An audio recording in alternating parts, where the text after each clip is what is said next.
মুখর বাংলা চ্যানেলে ইন্দ্রাণীর সাথে আজকের প্রতিবেদন উপজীব্য, সেটা আপনারা একটু একটু পরে বুঝতে পারবেন। দেখুন, আপনি এই নৃশংস ঘটনায় যেভাবে আলোড়িত হয়েছি, বা আপনারা যেভাবে আলোড়িত হয়েছি, সেটা কি কম সংবেদন কিনা বলতে পারবো না। মানে আগের যা ঘটনা ঘটে গেছে পৃথিবীতে, তারপরে এই ঘটনা আমাদের কি হঠাৎ করেই কিছু নতুন কিছু সেন্সিটিভিটি, সংবেদনশীলতা তৈরি করেছে, নাকি ঘটনার নিজস্ব ধর্মে আমাদের এরকমভাবে নাড়া দিয়েছে? সেটা একটু ভাবার বিষয়। কেন বলছি, যে দেখুন, সাধারণ মানুষ তার নিজস্ব জীবনযাপনের মধ্যে দিয়ে প্রতিদিন এত বেশি ব্যস্ত থাকি আমরা নিজের সমস্যায়, যে যা ঘটছে তা গা সওয়া হয়ে গেছিল। এর ফাঁকে শাসক সেই সুবিধাটা নিয়ে নেয়। শাসক ভাবে যে সবই তো গা সওয়া হয়ে যাবে, পাবলিক মেমোরি ভুলে যাবে। কিন্তু এবারে এই ঘটনাটা হয়তো আমরা ভুলে যাব আর কিছুদিন পর। আমার খুব মনে আছে, যাদবপুর কাণ্ডের সময়, অর্থাৎ এই ছেলেটি র্যাগিংয়ের শিকার হওয়ার সময় তার বাবা বলেছিলেন যে যে আলোড়ন হচ্ছে সেটা একদিন মিটে যাবে সময়ের নিয়মে। সত্যিই তো মিটে গেছে, আমরা কি আর তাকে মনে রেখেছি? কিন্তু এবারের ঘটনা আমাদের এখনও অবধি শুধু মিডিয়া আমাদের জাগিয়ে রেখেছে তা না, আমরা যখন ঘুমোতে যাচ্ছি, নিজের মতন করে থাকতে যাচ্ছি, তখন কিন্তু ভাবাচ্ছে যে ঘটনা কতখানি ভয়ানক, কতখানি ল্যাপস শাসকের। আর তখনই মনে হচ্ছে যে শাসক তার লাইসেন্স রিনিউ করছে আমার আপনার মাধ্যমে। চমকে যাচ্ছেন? চমকাবেন না, কারণ এর পরেও শাসকের বড় বড় বাঘা বাঘা প্যানেলিস্ট বড় বড় চ্যানেলে এসে বলছে যে মানুষের আশীর্বাদ, মা মাটি মানুষের আশীর্বাদ নাকি তাদের দিকে, তারা কোনো খারাপ কাজ করতেই পারেন না। এই রকম ধরনের কথা আর কি করছেন? ইতিহাসের পাতা থেকে কখনো সেই আনন্দমার্গীদের হত্যা, কখনো রক্তমাখা ভাত খাইয়ে দিয়েছিল কারা সেইটা, কখনো বানতলা, কখনো বলছেন যে সিপিএমের আমলে রশিদ খান। ধানতলা কিন্তু ভুলে যাচ্ছেন, ধানতলা, আবার ব্যাপক, আবার উন্নাও, হাথরস, মানে প্যান ইন্ডিয়া ঘুরে বেড়াচ্ছেন পশ্চিমবঙ্গ সহ। এবং মনে রাখবেন যে তাদের ছোট ছোট যে প্যানেলিস্ট অল্প বয়সী, তারা সামলাতে পারবেন না বলে তাদের কিছুদিন বিশ্রামে দিয়ে তাদের বড় বড় মাথাদের নিয়ে আসছেন। কখনো তিনবার চারবারের জিতে যাওয়া এমপি আসছেন কাকলি ঘোষদস্তিদারের মতন, কখনো নানান দল পাল্টে শেষমেশে এখনও অবধি থিতু হয়ে আছেন তৃণমূলে একটা সর্বভারতীয় পোস্ট নিয়ে, হয়তো জয়প্রকাশ মজুমদার, কখনো বিখ্যাত কুণাল ঘোষ, কখনো স্নেহাশিস চক্রবর্তী, এমএলএ এবং মন্ত্রী। তাহলে আপনি মিছিলে হাঁটবো, চিন্তা করব, ভাববো, ইউটিউবে কথাও বলবো, আবার আমাদের ভাগটাও নিতে হবে, পাপের ভাগটা। কেন? দেখুন, 5 বার হয়তো বামেরা ছিল এরকম অ্যাবসোলিউট মেজরিটি নিয়ে, তাদেরও আপ্তবাক্য ছিল এরম তো কতই হয় জ্যোতিবাবু বানতলার প্রেক্ষিতে।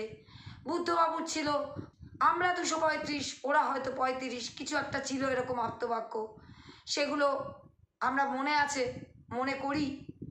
কিন্তু এবারে যা ঘটছে, অর্থাৎ এই শাসক যে প্রেসিডেন্ট রাখছে, অর্থাৎ প্রত্যেকটা সরকারি ডিপার্টমেন্টে আমরা দুর্নীতি আঁকড়া দেখছি, এবং প্রত্যেকটা সরকারি ডিপার্টমেন্টের দুর্নীতির আঁকড়া আগের বামেদের কতখানি ছিল, অন্যান্য অনেক দোষের মধ্যে বিজেপির যে সমস্ত উদাহরণ আসছে তাদের সেই দোষ বাদে আর কতগুলো ছিল, সেই তুলনা কিন্তু কেউ করছে না। এরা অ্যাবসলিউট মেজরিটি নিয়ে যে পরিমাণ দুর্নীতি করতে করতে আজকে আমাদের কন্যা, তার যে নামই হোক, মেধাবী কন্যা, ভাবি জীবনের আশীর্বাদ দেশের দশের, তাকে যেভাবে চলে যেতে হলো, তার বাবা মার দুঃখের সঙ্গে আমরা এক ফোঁটা নিজেদের আলাদা করতে পারছি না, সেইটার পাপের ভাগিদার আমাদের হতে হচ্ছে। এই ধরনের শাসকরা গুলিয়ে দিচ্ছে। দেখুন, বিরোধীরা কিছু করতে পারে না এদের সেরকমভাবে। অন্যরা এমএলএ জিতলে তারা টইটম্বুর ভোট থাকা সত্ত্বেও সেই এমএলএ এদিকে নিয়ে আসে। কিন্তু যখন জনস্বার্থে মামলা হয়, যখন এরকম দুর্ভাগা বাবা মা সোজা হাইকোর্টে যায় ডিভিশন বেঞ্চে প্রধান বিচারপতির, এবং এত কাণ্ড দেখে সুপ্রিম কোর্ট যখন সুমোটো তার নিজের ছাতার তলায় সুপ্রিম কোর্টের প্রধান বিচারপতির ডিভিশন বেঞ্চে সবকটা চলে যায়, তখন যখন এই শাসকের মুখোশ একেবারে টান মেরে খুলে দেয় কোর্ট, মুখ বেরিয়ে আসে, তখনও সেই পাপের ভাগিদারটা আমাদের করছে। এই ধরনের শাসক বলছে কি না যে এই রকম ভোট পেলে, এই রকম অ্যাবসলিউট মেজরিটি পেলে কোনো পাপ থাকতে পারে না। কেন? আমি আপনি পায়ে চটি গলিয়ে যদি ভোট দিয়েও থাকি, আমরা কি ওই অন্যায় পাপগুলো করেছিলাম নাকি? এই যে রাজীব কুমার, এই যে বিনীত গোয়েল, এগুলো একটা চেয়ারে বসে, এরা ব্যক্তি বসে না, কিন্তু চেয়ার থেকে ব্যক্তিকে আলাদা করতে হচ্ছে। কেন? কারণ ব্যক্তি পাপ করছে, চেয়ারের নামে দোষ পড়ছে। ওই ক্যালকাটা পুলিশ, কলকাতা পুলিশের যে লেগাসি, সেখানে কত দামি দামি পুলিশ কমিশনার বসে গেছে, রাজ্য পুলিশের ডিজিতে কত দামি দামি ডিজি বসে গেছেন, কিন্তু কলঙ্কিত হচ্ছে ওই চেয়ারগুলো। আক্তার আলী সাহেব, যিনি অনেক দিন ডেপুটি সুপার হিসেবে আরজি করে ছিলেন, যিনি বলেন যে আরজি করে আমার মায়ের মতন আমার আরজি করের অবস্থান, এতদিন আছি, কোয়ার্টারে থাকি, তিনি যখন হুইসেল ব্লোয়ারের কাজ করেছিলেন বছর দেড়েক আগে, প্রতিটা সরকারি দপ্তরে গিয়ে জমা দিয়েছিলেন, তার কথা কেউ শোনেনি, পাত্তা দেয়নি, উল্টে তাকেই হেনস্থা হতে হয়ে মুর্শিদাবাদে বদলি হয়ে যেতে হয়েছে। আর সেই আক্তার আলী সাহেব যখন আজকে তার হাইকোর্টের আশ্রয় নিলেন, সবটা আবার সিবিআইতে চলে গেল, আর তার মাঝখানে, অর্থাৎ টাইম লাইন দেখবেন, 1.5 বছর চুপ করেছিল এই শাসক।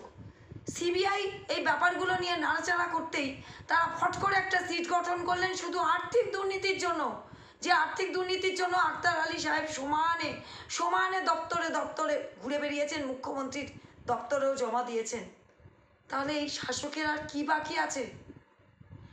সিট গঠন করে তার যে ফরমেশনের মধ্যে মানুষগুলোকে দেখবেন, যে একটা ফাইন্যান্সিয়াল দুর্নীতির জন্য ফাইন্যান্সিয়াল ডিপার্টমেন্টের লোক, সেখানে ভিজিলেন্সের লোক, এদেরকে রাখা দরকার, স্বাস্থ্য দপ্তরের লোক, যেহেতু টেকনিক্যাল বিষয়, সেখানে না রেখে শুধু কিছু পুলিশ অফিসারকে, এবং যে পুলিশ অফিসাররা তাদেরকে সেফগার্ড করেছেন নানান ক্ষেত্রে, তাদেরকে রেখে একটা একটা ফেস সেভ করার ব্যাপার।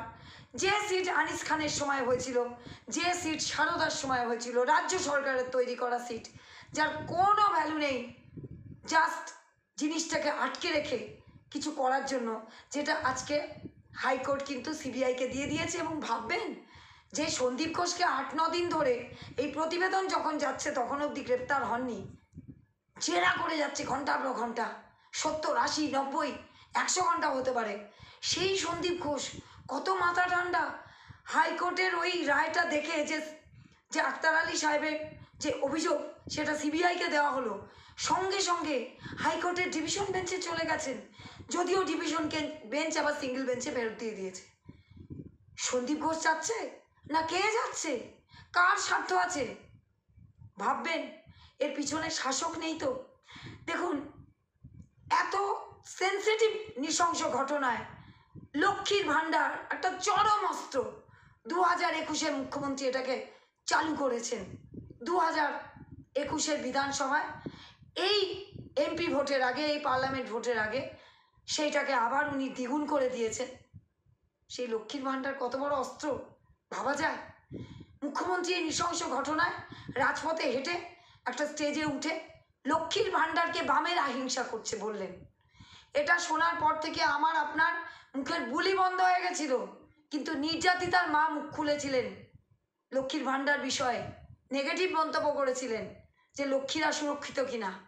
এবং সেই লক্ষ্মীর ভাণ্ডারকে কুণাল ঘোষ আজকে আবার বলেছেন যে দুয়ারে সরকারে যারা লক্ষ্মীর ভাণ্ডার নেবেন না তারা কিন্তু উইথড্রয়াল ফর্ম ফিল আপ করবেন। অর্থাৎ আপনি চুপি চুপি নীরবে লক্ষ্মীর ভাণ্ডার ওই যে যারা দুর্গাপুজোর অনুদান নিচ্ছেন না এরকম বলতে পারবেন না, আপনাকে লিখিত দিতে হবে যাতে শাসক আপনাকে টার্গেট করতে পারে যে কে নেয়নি, তার উপরে কোনো রকম চাপ সন্ত্রাস তৈরি করা যায় কিনা। যেরকম বলেছিলেন যে ইডি টার্গেট করেছে, মুখ্যমন্ত্রী বলেছিলেন না শাহজাহানকে, সেই রকম শাসক কিন্তু আমাকে আপনাকে নিরীহ মানুষকে, যদি আপনি ভেতর থেকে এই কাণ্ডের পর এই নৃশংসতা দেখার পর যে সরকারি অনুদান নেব না এরকম একটা পবিত্র প্রতিজ্ঞা করেন তাহলে কিন্তু শাসক আপনাকে চিনে রাখবে। এই শাসকই কিন্তু ভোটের সময় চিনে রাখে, আটকে রাখে, চাপা সন্ত্রাস তৈরি করে আর বলে আমরা ভোটে জিতেছি। আপনি বাধ্য হন ভোট না দিয়ে চুপ করে বসে থাকতে যাতে ছাপ্পা পড়ে, আর না হলে আপনি হেঁটে হেঁটে গিয়ে শাসককে ইচ্ছার বিরুদ্ধে ভোট দেন। এটাকেই বলে চাপা সন্ত্রাস। আর যদি উল্টো দিকে ভোট পড়ে তাহলে ভোট পরবর্তী সন্ত্রাস হয়ে মরতে হবে আপনাকে। তো এহেন ব্যবস্থাটা যখন চলে তখন উত্তরবঙ্গ উন্নয়ন মন্ত্রী নাকি উত্তরবঙ্গ অনুন্নয়ন মন্ত্রী, একজন প্রখ্যাত আমাদের বক্তা একটি চ্যানেলে বলেছিলেন যে উত্তরবঙ্গ অনুন্নয়ন মন্ত্রী, তিনি আবার এই কাণ্ড হওয়ার পর থেকে নানানভাবে হুমকি দিচ্ছেন, শাসককে সাপোর্ট করছেন। একবারও আমাদের মহিলা মুখ্যমন্ত্রী, দেশের মধ্যে একমাত্র মহিলা মুখ্যমন্ত্রীর একবারও মনে হচ্ছে না যে অন্য সব ব্যাপারে এই হেড স্পিচকে, এই সন্ত্রাসকে উদয়ন গুহর আমার কাজে লাগিয়েছি, এবারে একটু তার মুখটাকে চাপা দিই, একটু সগর্বে বলি। দেখুন, যেদিন সুপ্রিম কোর্টে কস্টিক অবজারভেশন হচ্ছিল সেদিন ফলাও করে আমাদের মুখ্যমন্ত্রীর উপদেষ্টা ট্যাক্সের পয়সায় তার এক্সট্রা একটা পোস্ট তৈরি করা হয়েছে রিটায়ারমেন্টের পর। আমার আপনার ট্যাক্সের পয়সায় এই ধরনের প্রখ্যাত আইএএস অফিসাররা পুরো টেনিওর চাকরি করার পর আবার রিনিউ করেন, আবার ওখানে একটি অন্য লোক বসতে পারতো, উপদেষ্টা একটা নতুন কেউ হতে পারতেন, নতুন না ফ্রেশ লোক হতে পারতেন, নতুন চাকরি পেতেন। তা হবে না, ওনাকেই লাগবে, ওনাকেই লাগবে। এবং ওনাকে দিয়ে একটা বিবৃতি পাঠ করালেন যে ভারতবর্ষে প্রতি ঘন্টায় না প্রতিদিন কতজন ধর্ষিতা হচ্ছেন। মুখ্যমন্ত্রী, আমাদের মহিলা মুখ্যমন্ত্রী চিঠি লিখছেন প্রধানমন্ত্রী নরেন্দ্র মোদীকে, সেটা পাঠ করছেন। ওই যে রিটায়ারের পর এক্সট্রা চাকরি করছেন, অর্থাৎ পেনশনও পাচ্ছেন মোটা, আর তার সঙ্গে মোটা মাইনা আবার করে পাচ্ছেন, আবার নীলবাতি, আবার অর্ডারলি সব পাচ্ছেন। সেই ব্যক্তিকে দেখুন, কাউকে ছোট করছি না, দেখুন একজন কেরানি রিডিং পড়েন যেভাবে, তার যেভাবে কাজ করার কথা, একজন মুখ্য সচিব ছিলেন প্রাক্তন, এখন উপদেষ্টা, ঠিক সেইভাবে অনুগত কর্মচারীর মতন ক্যামেরা ফেস করতে পারছেন না, পড়ে যাচ্ছেন। এবং সেটা লাইভ বা রেকর্ড করে সমস্ত চ্যানেলে দেখানো হচ্ছে যে মুখ্যমন্ত্রী কত চিন্তিত। এবং এই যে খুন এবং ধর্ষণ, সেটা আর 5টা খুন ধর্ষণ ভারতবর্ষে যা ঘটছে গুলিয়ে দিচ্ছে। কেন বলছি? মমতা ব্যানার্জি যদি টাইম লাইনটা দেখেন, সুপ্রিম কোর্ট সুমোটো নিয়েছে, কারোকে দোষারোপ করতে পারছেন না, বলতে পারছেন না চক্রান্ত করে কেউ গেছে। তার একটা কস্টিক অবজারভেশন ঠিক যখন বেরোবে তখন উনি এই জিনিসটা করলেন। আচ্ছা, একজন মুখ্যমন্ত্রী যদি চিন্তিত হয়ে প্রধানমন্ত্রীকে চিঠি লেখেন, সেটা অত ঢাক পেটানোর কী হয়েছে? তিনি তো লিখে জমা দিতেন। তার ঢাক পেটানো মানেই হচ্ছে তার ইমেজটাকে ভালো করছেন। তিনি দেশ 10-এর ধর্ষণ খুন নিয়ে চিন্তিত, তিনি কম উপকারী মানুষ নন, এরকম একটা ব্যাপার। আসলে কি জানেন, বকটুইয়ের সেই গণহত্যা দেখেছি, আনিস খানের মৃত্যু দেখেছি, হাঁসখালির মেয়েটির মৃত্যু দেখেছি, সারদা নারদা, রেশন দুর্নীতি, শিক্ষা দুর্নীতি, পুরসভার দুর্নীতি সব দেখেছি, 100 দিনের কাজের কাণ্ড কারখানা দেখেছি, সব গা সওয়া হয়ে যাচ্ছে, গা সওয়া। কিন্তু এইটা জানি না আর কদিন পরে গা সওয়া হবে কি না। এটা তো হচ্ছে না, কারণ শিক্ষা ওনার ডিপার্টমেন্ট ডাইরেক্ট ছিল না, যদিও উনি দায়বদ্ধ, কিন্তু স্বাস্থ্য, পুলিশ এবং স্বরাষ্ট্র এবং মুখ্যমন্ত্রী, এই যে পোস্ট, সে প্রত্যেকটা যেন একেবারে টাস টাস করে এই কাণ্ডটায় লেগে গেছে। আর সেখানে প্রথম দিন থেকে উনি বলছেন যে অ্যারেস্ট হয়ে গেছে, আসল যে যাকে অভিযুক্ত করা হয়েছে আসল ক্রিমিনাল অ্যারেস্ট হয়ে গেছে। আচ্ছা, উনি ওই পোস্টে থেকে জানেন না যে একজন মানুষ অ্যারেস্ট হলেই তাকে অভিযুক্ত প্রমাণ করতে কতদিন লাগে, কত সায়েন্টিফিক উপায়ে প্রমাণ করতে হয়।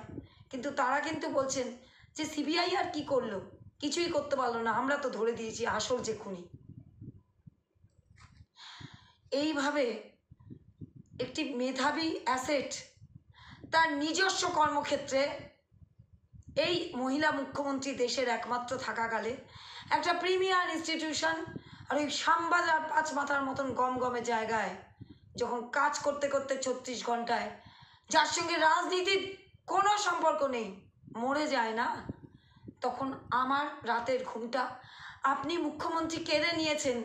আপনার হতে পারে টইটম্বুর ভোট, মামাটি মানুষের আশীর্বাদ, কিন্তু আজকে আপনি মুখ্যমন্ত্রী আমার কাছে একজন সাধারণ মানুষের থেকেও অধম হয়ে গেছেন।